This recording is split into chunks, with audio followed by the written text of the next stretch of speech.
So based on some request of Elwood in the Premiere Pro forums, I wrote an automation block script which you can use to batch replace names in project items in Premiere Pro.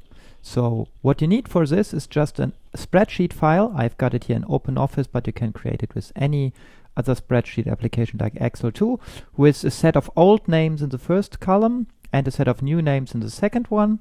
So let's take from our Premiere Pro project here some actual names and insert them here. And maybe let's also take one name here from a sub-bin, just for a quick test, and insert it here. And now we save this.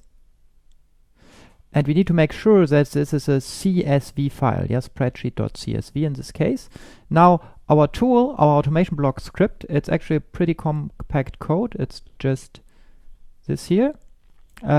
It comes with a user interface, so you don't need to worry about the code at all. You first need to decide if you want to process only selected items or everything in your project.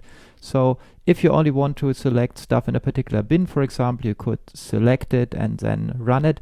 It also makes sense to save time if you have a huge project and only want to process certain bins. Then you can limit it that time. It will make the process a tiny bit faster.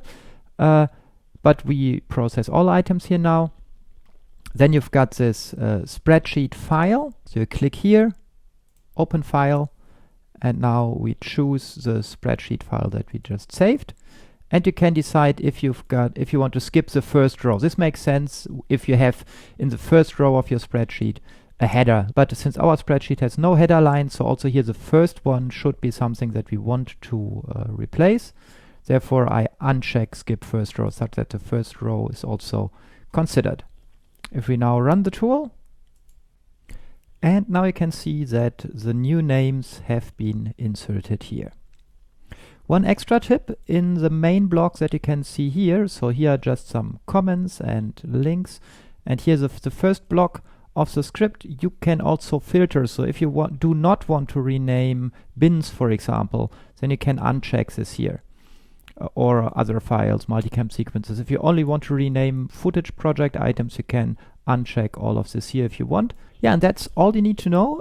If you run into issues with importing your CSV file, most likely the one stumbling block you have there is there are plenty of flavors of CSV files, and you need to make sure that it is comma separated, so that the individual cells are separated by a comma.